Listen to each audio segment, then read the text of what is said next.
The kingdom of heaven will be like the 10 virgins who took their lamps and went out to meet the bridegroom.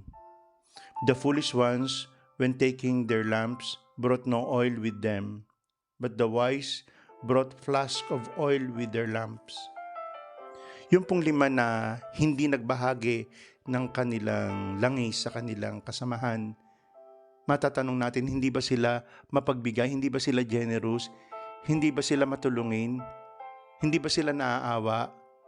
Bakit hindi sila nagbahagi ng kanilang langis sa kanilang mga kasamahan na naubusan?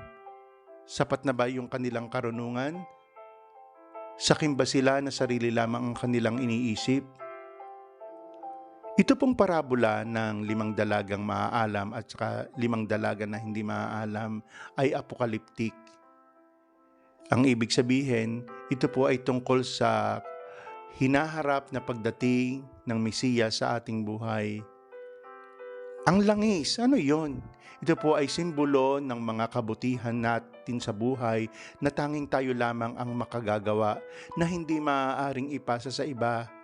Kaya hindi po ito tungkol sa kadamutan o kaya sa pagkamakasarili.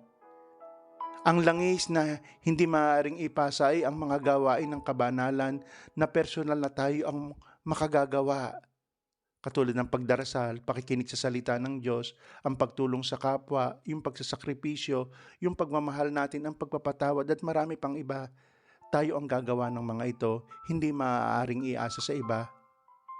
Mga kapatid, karunungan ang paghahanda sa pagdating ng Panginoon sa ating buhay. Saan man tayo abutin ng huling sandali ng ating buhay, wala tayong naiwang kasalanan, sama ng loob sa kanino man at mapayapa tayong makakaharap sa Diyos. Amen. Mula po dito sa Lourdes, France, kayo po ay aking binabasbasan sa ngalan ng Ama, ng Anak at ng Espiritu Santo. Amen.